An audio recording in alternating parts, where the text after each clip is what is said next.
All right. Good to see everyone again. We start with a few comments marking the 500th day of the war in Ukraine. For 500 days, the Ukrainian people have endured the Russian government's relentless attacks against homes, schools, hospitals, playgrounds, nuclear facilities, shopping malls, restaurants, and other infrastructure. Members of Russian forces and their proxies have committed international crimes, such as the unlawful transfer of Ukrainian civilians, including children, to Russia as part of its so-called filtration operations.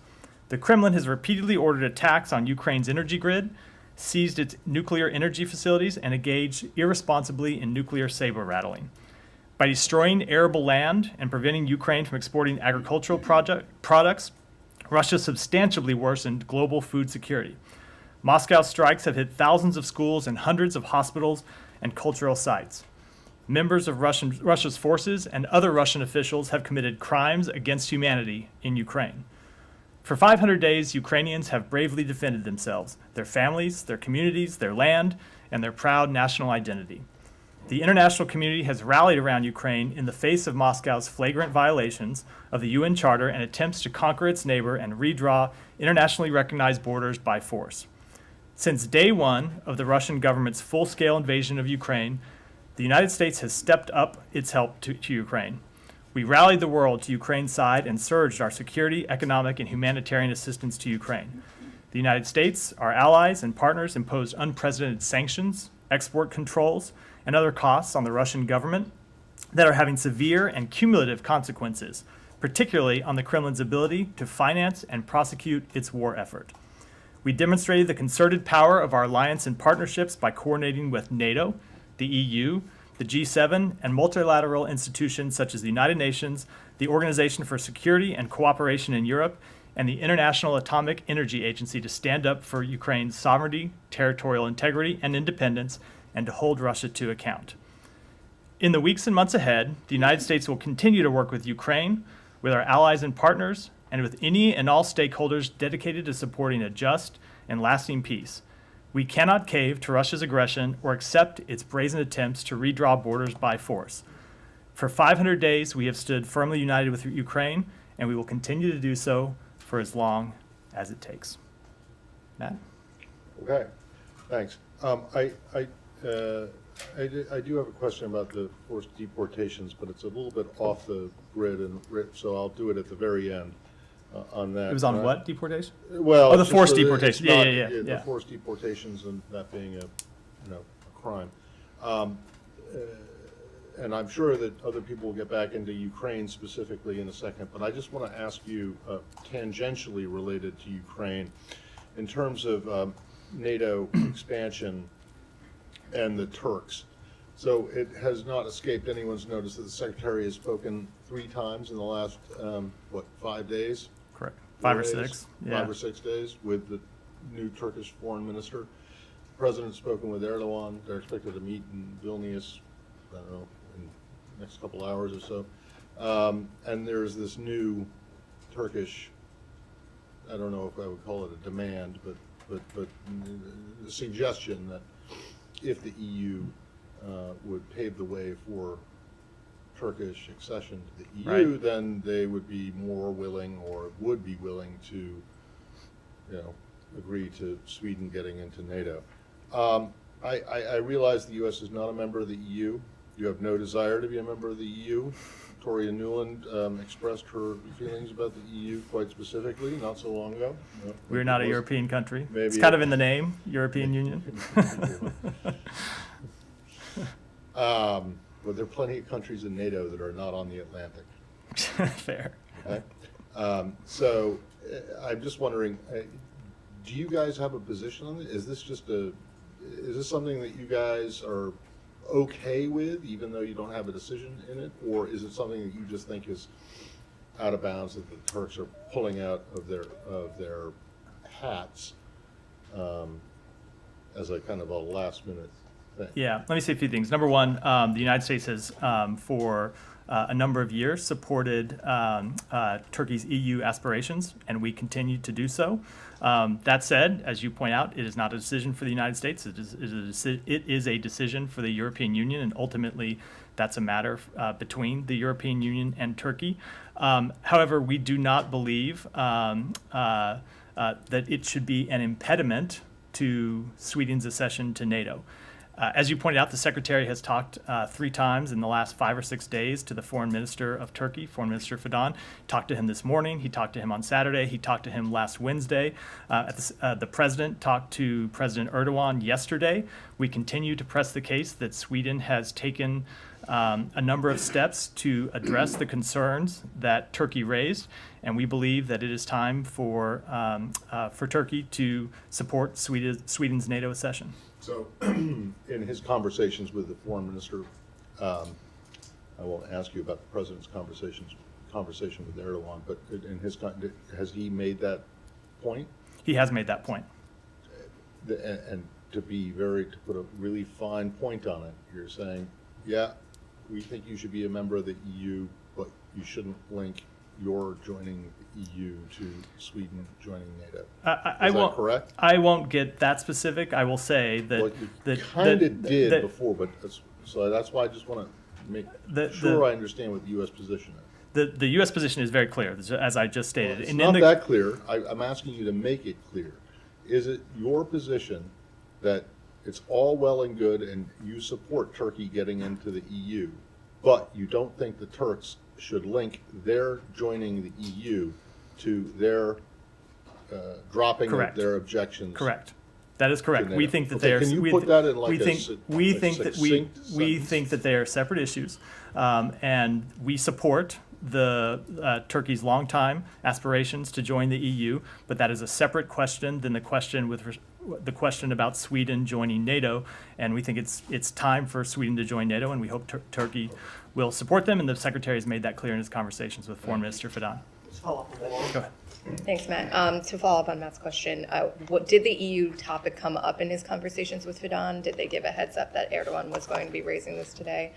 And then just on the F-16 issue, what is the Secretary able to say in terms of how much push has been given to Congress to approve those jets to Turkey if they are to approve Sweden's NATO accession? So I'm not going to speak with that level of specificity to either of those 2 issues, other than to say that all of the issues that Turkey raises publicly with us, you can, I think, fully expect and understand that they raise those issues privately with us, and all the things that we have said publicly about the need for them to support and our hope that they will support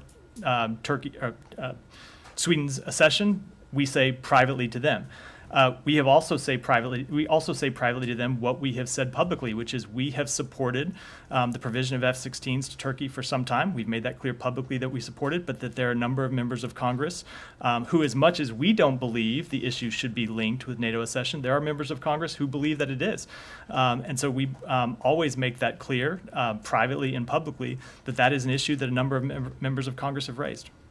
And in terms of what else the U.S. can do to try to grease the wheel for Sweden's accession before or right after Vilnius, like what is that position like? Are you warning of any consequences if they continue to place obstacles in front of this? I won't get into the private conversations, but we are making very clear that it's something we believe should happen in short order.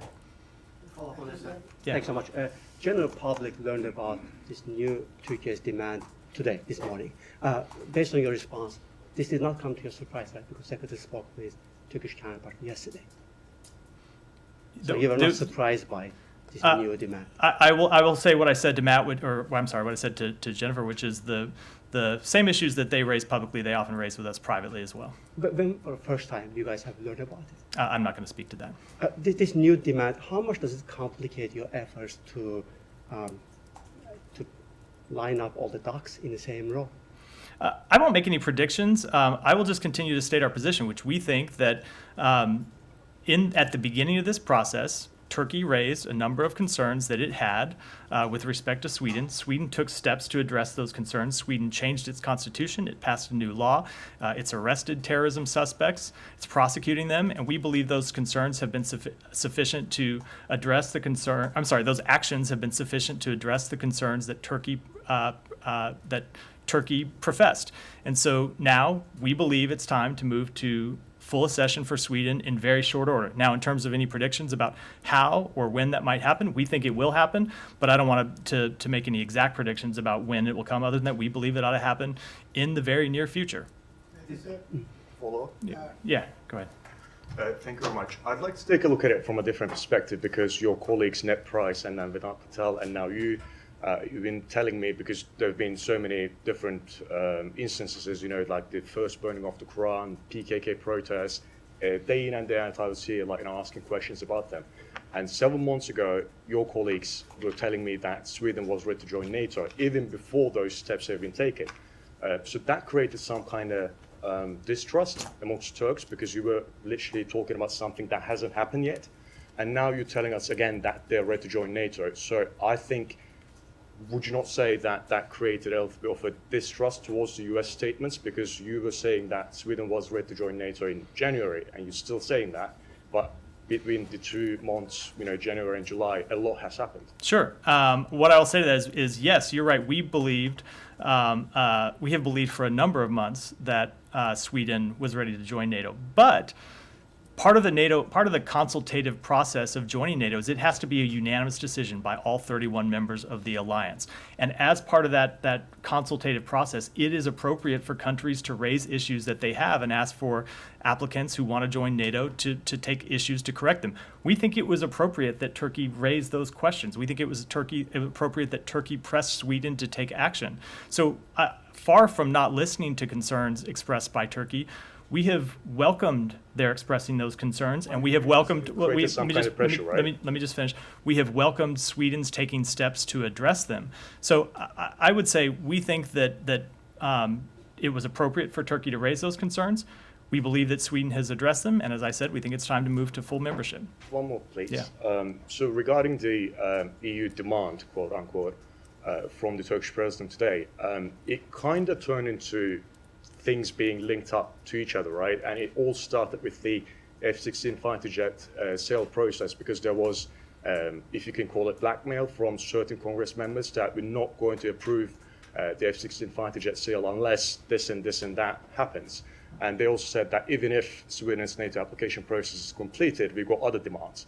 So isn't it just fair then that seeing that treatment from certain Congress members, and also President of the United States said that Erdogan told me, let's work on something on the F-16s, but I told him, let's get Sweden done. So that was literally a deviation from the State Department talking points. So isn't it just fair now Ankara is making some demands?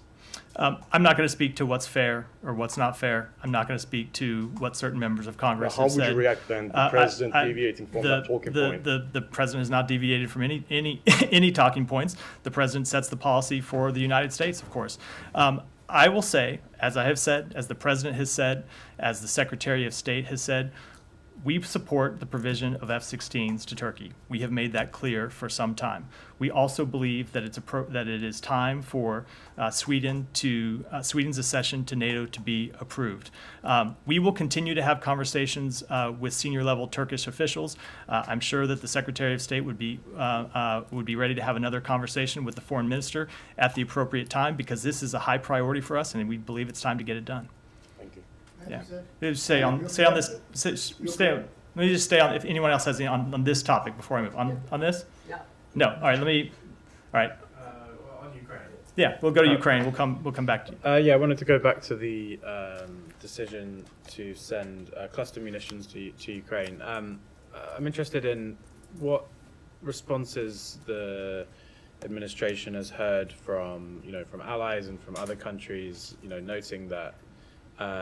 The Prime Minister of Cambodia, for example, who, a country that's dealt with a lot of unexploded ordnance from American bombing. Hun Sen came out and basically appealed for the Ukrainians not to use these weapons, saying Ukrainians will suffer in the long term. I know several other countries have raised these concerns, and specifically.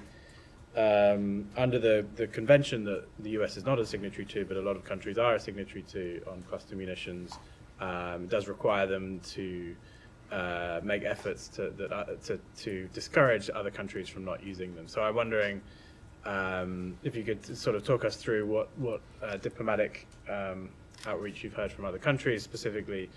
Have there been notifications from other countries that are signatories to the convention, either before or after the decision was made public, asking the US not to go ahead with this? What I'll say is that we consulted closely with our allies and partners on this decision. I'm not going to detail all of those conversations, but we don't believe, based on those conversations, we don't believe that the decision will impact support for Ukraine from around the globe.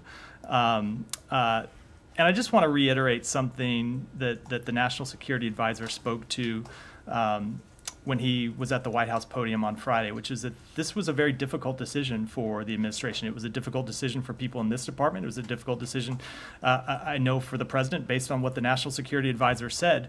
And it was a decision that we made based on a number of circumstances. Number one, the fact that Ukraine is in the middle of a counteroffensive that requires an enormous amount of artillery. And that they're at a point where they are running low on the type of artillery artillery rounds that they need.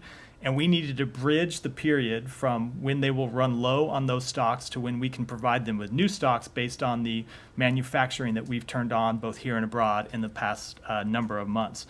And so we were faced with the decision of either allowing Ukraine to run low or potentially run out of ammunition, and seeing the Russians, which have used cluster bombs with much higher dud rates than the ones that we're providing them to the Ukrainians, 40% or so versus 2.5% the ones that we're providing, have seen them use them against not just military targets, but against civilian targets.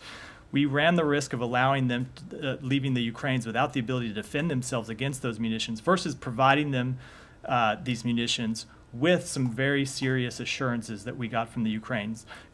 Number one, most importantly, that they would use these only against military targets, that they wouldn't use them against civilian populations, which of course makes sense because the civilian population we're talking about are Ukrainians. And number two, that they would conduct extensive demining operations at the conclusion of these hostilities, something that we will support them in. And I think notably something that they were already going to have to do anyway, because as I noted, Russia has been using cluster bombs since the outset of this war, cluster bombs with a high dud rate. So the Ukrainians are at some point going to have to conduct these demining operations already. So when you weighed the kind of both sides of the ledger of this, that it did make sense to us, still a difficult decision, but it did make sense to us to provide these weapons. It's something we've consulted with allies and partners, and we understand that different countries will come to different conclusions. Can you confirm that some countries have made those specific notifications, say, under the convention, we're discouraging you from doing this? I will say that we've had I don't want to confirm that specifically because I'm not aware of the details of any specific notifications, but I will say we've had a number of conversations with countries, and there are countries that have made their position known publicly. But as I said, we do not believe this is an issue that is going to crack the unity that we've had with our allies and partners. Ukraine? Yeah. Ukraine. Yeah. Thank you, sir. My question is 500 days of war. Would you call this is the longest war, and also would you call this a defeat for Russia, a superpower, and after they exit from Afghanistan? And now also one question, almost 200 member nations, United Nations, what are they doing, or what should be, you think, their role in this 500 days of war? And finally, when Prime Minister Narendra Modi was here at the White House, Ukraine issue came up, and he has spoken many times that the war should stop. Do you think Narendra Modi or India can still break the ice and play in this role to stop the war?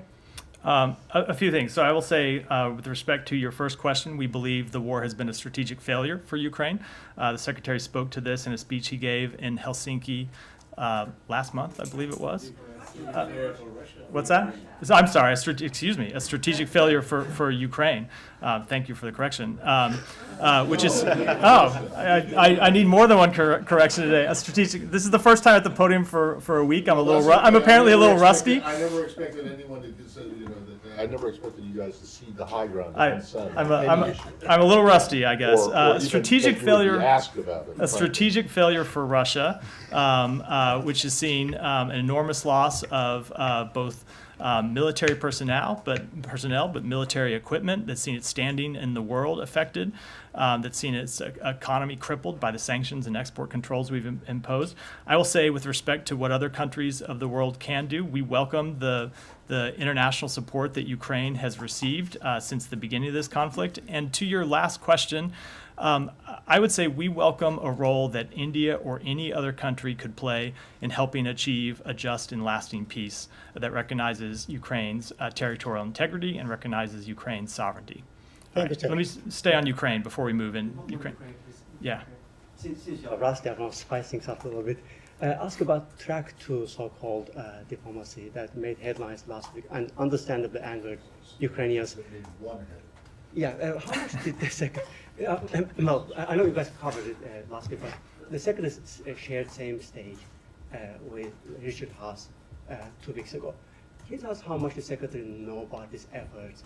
When did he know it? And did he request any debrief after or any time after? Let me say a few things about this. Number one, we're not going to speak for any private citizens that are not part of the administration. With respect to these conversations that we understand former officials held, they were conversations they were having on their own behalf, not on behalf of the administration or of anyone in government. Our focus continues to be on helping Ukraine succeed in the battlefield. And I just want to reiterate that there's one thing we have said previously that is really our North Star when it comes to any potential negotiations, and that is nothing about Ukraine without Ukraine. So it is fine for private citizens to have conversations, but it is not, they are not in any way speaking on behalf of the administration. But when those private citizens are former officials from previous administrations, isn't that a breach of the Logan Act?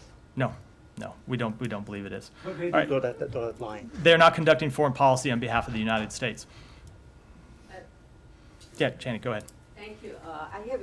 Thank you, Matt. I have 2 questions, one in North Korea, one in China. You may have seen this report this morning. North Korean's sister Kim Yo-jong threatened to shoot down a United States reconnaissance aircraft in a statement this morning. How will the State Department react on this? I would just say that we would urge the DPRK to refrain from escalatory actions and again call on it to engage in serious and sustained diplomacy. We remain committed to diplomacy and reiterate our interest in dialogue with Pyongyang without preconditions. We've made that clear on a number of occasions, and unfortunately they have refused to engage in a meaningful way. On China said it would not help resolve the North Korean issues as long as the United States was involved in the Taiwan issues. What is your view of Chinese intention of this?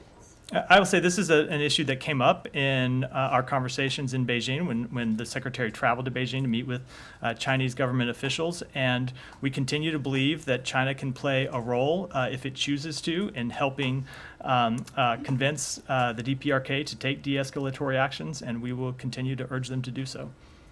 When you are at ARF meeting in this time, does the Secretary will raising this issue with that meeting, AIF?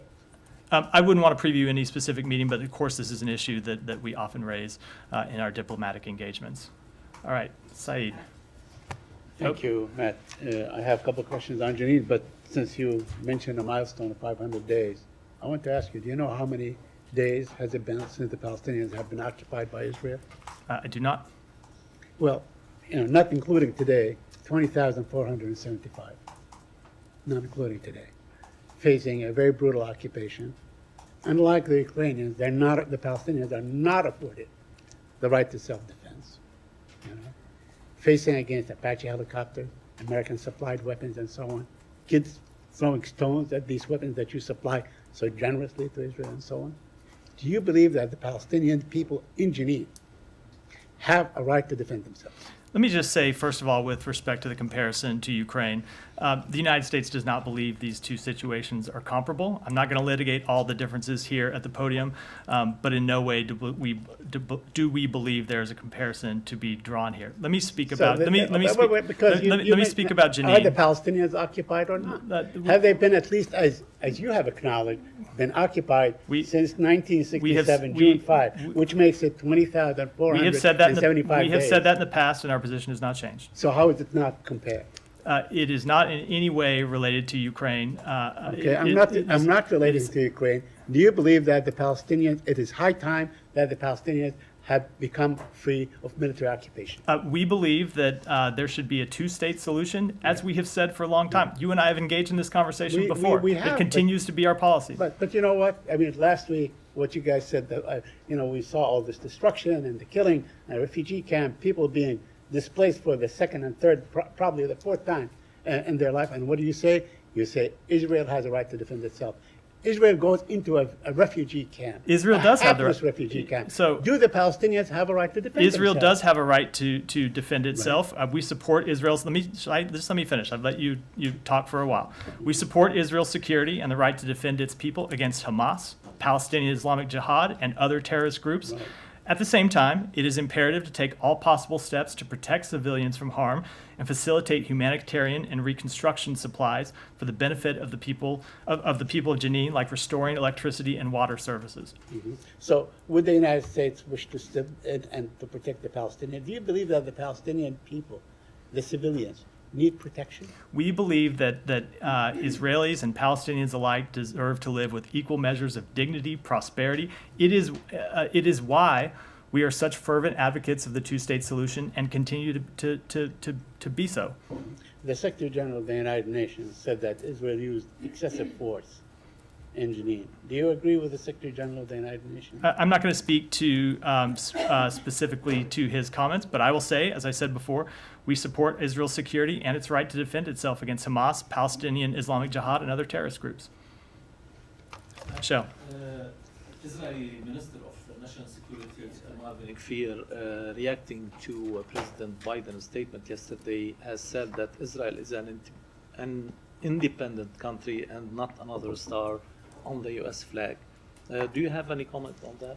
Well, that's a statement of fact. Israel is an independent country. At the same time, when we have concerns, we will continue to express them, just as countries express their concerns about actions the United States takes, and we view that as constructive and healthy.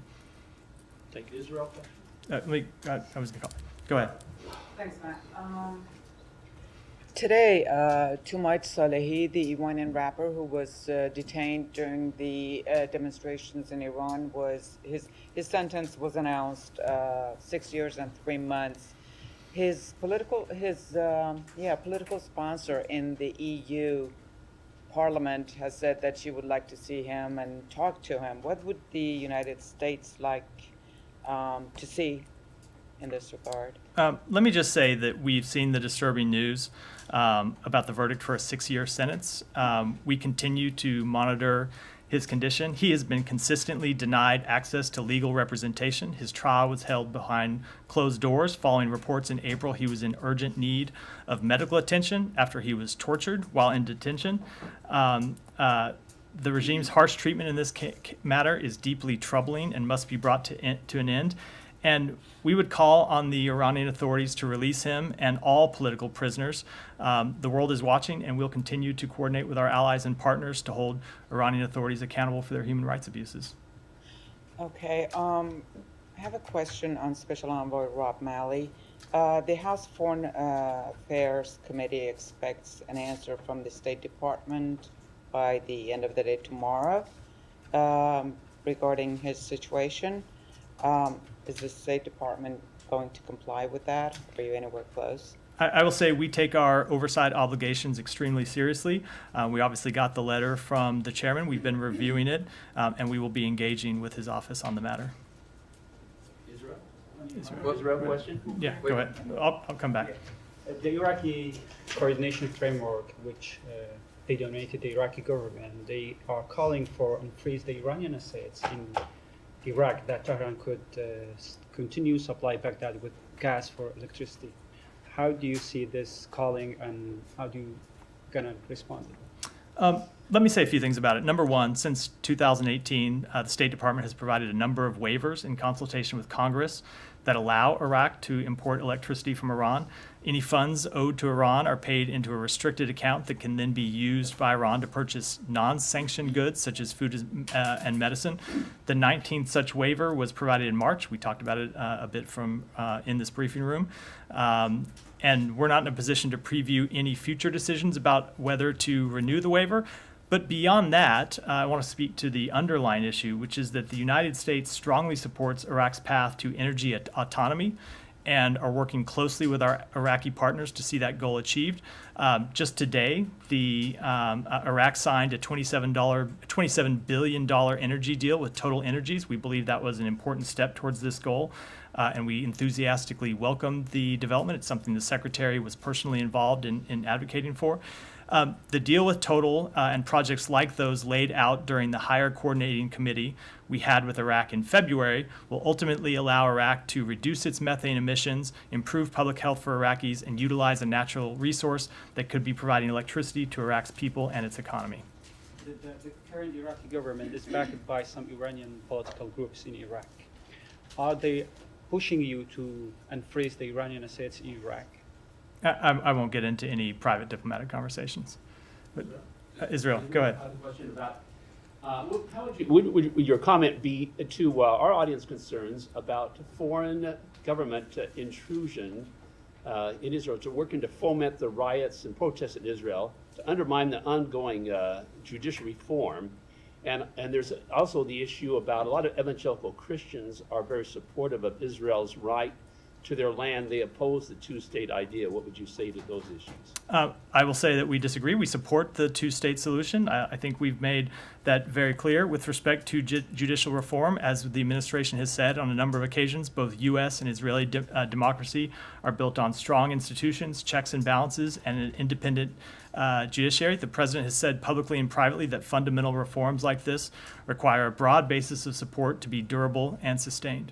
On the issue about international issues regarding children, about sex trafficking. So what would your response to the international child sex trafficking problem? There's a Sound of Freedom movie out now that's describing that international sex trafficking problem.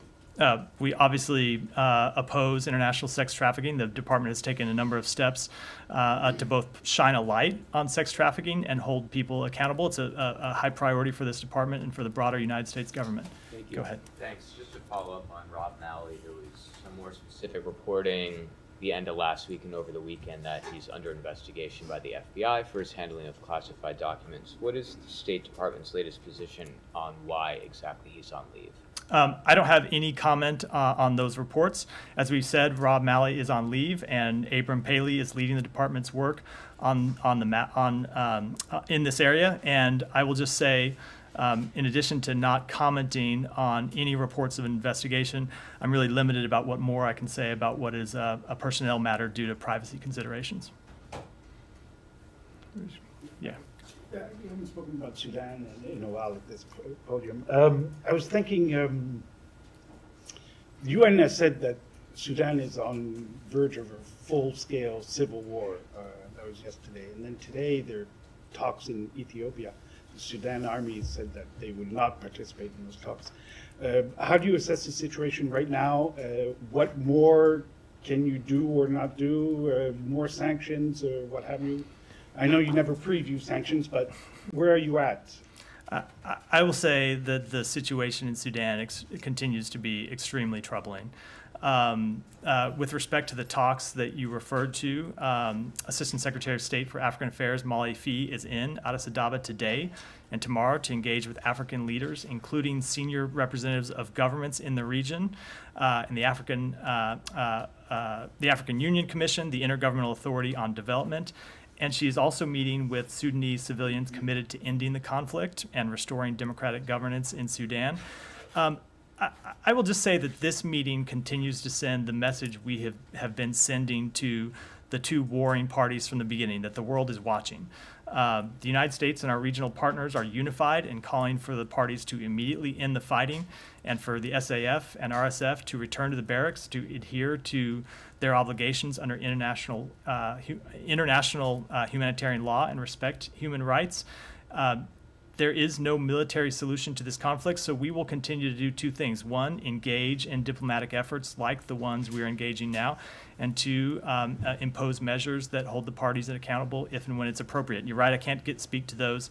I can't preview any of those from here, but those are the two tools in our toolbox that we will continue to deploy. Yes, but you said the world is watching, so what actions can actually take the United States beyond the tools that you mentioned? Are you at a position right now where you are, by frustration or what have you, or wanting to put more pressure at a stage where you are going to, strengthen measures against Sudan without calling them necessarily sanctions? Or are you still in this process of engaging with diplomacy? I will say that the two are not mutually exclusive. We do continue to consider what other measures might be appropriate that we could deploy while engaging in diplomacy in the region.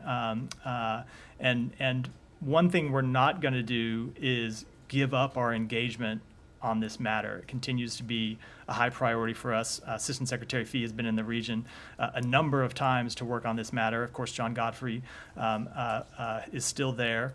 And it will continue to be a high priority. But I will acknowledge it is a very difficult solution that doesn't, present easy It is a very difficult problem that doesn't present easy solutions. Yeah. So if SAF and RSF are not part of these discussions in Ethiopia, what impact can they realistically make on this conflict? Well, we think it's important to engage a number of parties in the region, governments in the region, especially those who have their own relationships with the two warring parties. And it's also important for us to engage not just with those governments, but with civilian authorities and civilian representatives in Sudan to make clear that we don't believe that there is a military solution to this conflict, and we believe there should ultimately be a transition to democracy. But I take your point. We have engaged with both of the factions since day one. And the point that we're at now is we've seen both factions continually agree to ceasefires and then either violate those ceasefires or refuse to extend them when the ceasefires have expired. So we will continue to send the message to them that we don't believe that there is a military solution. We're going to engage with our partners in the region, and we're going to continue to consider measures with which we can hold either party accountable. And how are the civilian representatives who are part of this, how are they chosen, or which civilians are involved? I can't speak to that with any detail other than it's Sudanese civilians committed to ending the conflict and restoring democratic governance in Sudan. There are a number of advocacy groups in Sudan that have been prominent over the last number of years. There are representatives from those groups and others. Okay, yeah, go ahead. On Belarus, have you seen any evidence that Russia has moved nuclear weapons? I don't have any new assessment on that, but let me check. Go ahead. On Ukraine, you just said that Russia has used cluster munitions in conflict with Ukraine. Has Ukraine used cluster munitions, and what is the dud rate of Ukrainian cluster munitions? I don't have any assessment on that. I will say the dud rate of the munitions that Russia has used, again, not just against military targets, but against civilian targets, has a dud rate by our estimation of somewhere around 40 to 50%. And the munitions that we've provided Ukraine, which they now will, of course, use, have a much, much, much lower dud rate, somewhere around 2.5%.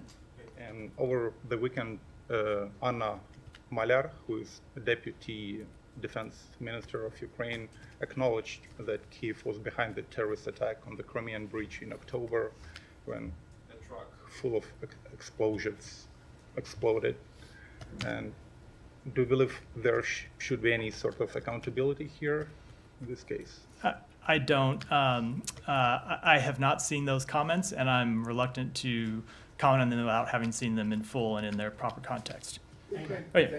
Thank you, Matthew. Go ahead. Thank you. I'll come to you next. Very quick two questions on Bangladesh. The U.S. strong desire to see free, fair, and inclusive election has been termed by the Russia, China, and Iran as interference, as we have seen very harsh criticism last week from the Moscow and China, and obviously Iran. They documented a film by the state-owned TV network. So what is your comment? I did not see any statement from DPRK though. So what is your comment on that? I don't know why anyone would object to us calling for free and fair elections. I will note that the Prime Minister of Bangladesh has repeatedly stated her own commitment to free and fair elections. It's a desire that we share. As a friend and partner of Bangladesh for over 50 years, we do not support one political party over the other. We support a genuine democratic process. And as I said in response to another question earlier, we don't consider it interference in internal affairs when other countries raise our elections process with us. We welcome those discussions as an opportunity to strengthen our democracy, and we don't know why any other countries would object. Under-Secretary Zia and the Assistant Secretary Liu are visiting the region and Bangladesh. Will they engage with the ruling authority and the main opposition party, BNP, to make an atmosphere for holding a free, fair, and inclusive election in Bangladesh, as people of Bangladesh are demanding an election under a neutral caretaker government? I'll say you're right. The Undersecretary will travel to Bangladesh from July 11th to the 14th. She will meet with senior government officials to discuss shared humanitarian concerns, including the Rohingya refugee crisis, labor issues, human rights, free and fair elections, and combating trafficking in persons. She will also engage with civil society leaders on freedom of expression and association, human and labor rights, inclusive of vulnerable groups, and governance and democracy. Go ahead. Thank you, Matt. My first question is for my little niece, Duba Afridi, and she was requesting that she has an Afghan friend in her class whose little brother has been ill, and she has applied for the U.S. visa for treatment, and the Pakistani embassy, the U.S. embassy in Pakistan used to have a criteria for education and medical visas, a little urgency. So just wanted to bring that into your notice, if that issue can, be revived where students and, Thank you. I'll look into it after the briefing. My second question is with regard to women education in Afghanistan. Last week I spoke to Sohail Shaheen, the Taliban Qatar media, the political affairs head in Qatar. And I had requested him about the girls, because we are being contacted by several Afghan families that girls' education, nobody's paying attention to it. And I'd urged him that the online education was one way, so at least these girls don't lag behind in their whole system of education. If something with regard to online, because the U.S. is still the largest donor there, if the State Department can look into, diverting, because the families they prefer eating one meal but having their kids get education. If that is another something, if you can request from this podium to them that, to look into it at least. Thank you. Let me just say that the Taliban's treatment of women and girls continues to be something we strongly object to, and we will continue to do so, and I'll look into that. Let me go back here first. President Biden and Jake Sullivan yesterday talked about the Israel-style security model that the U.S. is going to propose to Ukraine at Vilnius. Jake said it would involve security, cyber assistance, intelligence sharing, but is that basically how it works today? And would this model offer bilateral, actual guarantees to Ukraine? Can you speak in? It will not surprise you to hear me say that I do not want to get ahead of announcements that the president will be making in the next few days. These are matters that will be under discussion at the Vilnius summit. The National Security Advisor gave a little bit of detail that you referred to. I don't have any more detail, but I will just reiterate that, as we've said, I would expect a strong package of political and practical support to come out of this summit. What that looks like, I would say, just wait and we'll see it over the next couple of days. Can you say at least if this is a substitute to Ukraine's accession to NATO, or something that is interim? I will again. I'm going to let I will just say wait for the next couple of days, see what it looks like when it's announced in Vilnius, and we'll be happy to talk about it more in detail then. All right, I'll take a couple more. What's that? No, you've already had one. Let me go to someone who hasn't had one before I wrap up. Go ahead. Thanks. I have a question about the Zaporizhia nuclear plant. In regards to Ukrainian reports that Russia may be planning sabotage at the plant. The U.S. and the Secretary has promised catastrophic consequences if Russia were to use a tactical nuclear weapon in Ukraine. Would you consider sort of deliberate sabotage of a nuclear plant to be basically equivalent to that? With similar consequences. Let me say a few things about it. One, we're aware of the comments that President Zelensky made, and we continue to monitor conditions at the plant. We believe that the International Atomic Energy Agency should have full access to all portions of the plant. Russia should facilitate this on-site access. We've said that for a number of times. And I would just say, in direct response to your question, that Russia's leadership should think long and hard about whether they want to risk causing a nuclear catastrophe, because if that happens, the international community will absolutely hold Russia to account. All right, one more. Alex, you want very quick questions. Yeah. What do you make up of Putin's meeting with Prigozhin, and what will we be watching for in terms of how it impacts the war and the situation in Russia and Putin's leadership? Well, I'm not going to pretend I have a degree in advanced criminology studies here and comment on what you were the spokesman for the Justice Department. Yeah, that's different than advanced criminology studies and deciding who's up and who's down and what that means. What was the second part of your question? Its impact to the Ukrainian war. I again think that how the entire Prigozhin episode shakes out still remains to be seen. That was a new development, and I suspect there will continue to be new developments. But I will just say, with respect to the reports, obviously that Yevgeny Prigozhin and Vladimir Putin were at odds with each other, and now we see them meeting with them. It reiterates something that I said from this podium the day after those events happened, which is there are no heroes in this struggle between the two of them. These are both people who have committed atrocities or ordered the commission of atrocities in Ukraine. And Matt, my second question, my second topic sorry.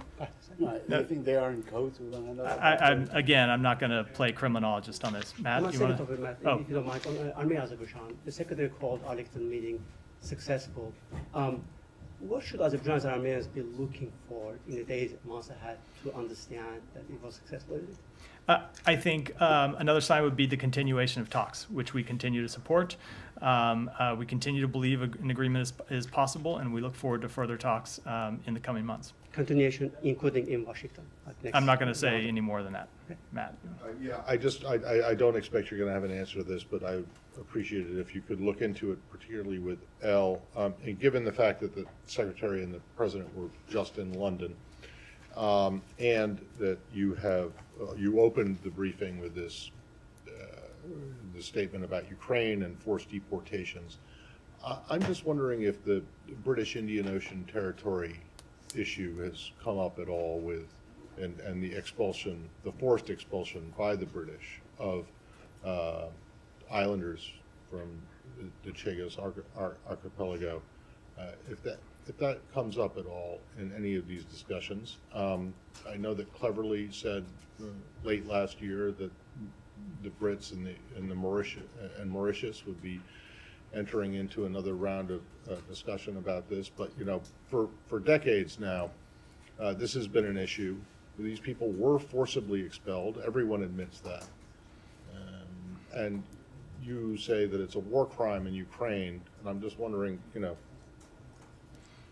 was 1970s. Does this issue come up at all with the U.S., or are we getting now, or am I just bringing up something that you think is equivalent to the Falklands? I will have to take it back. I'm just not sure. All right, thank you, everyone.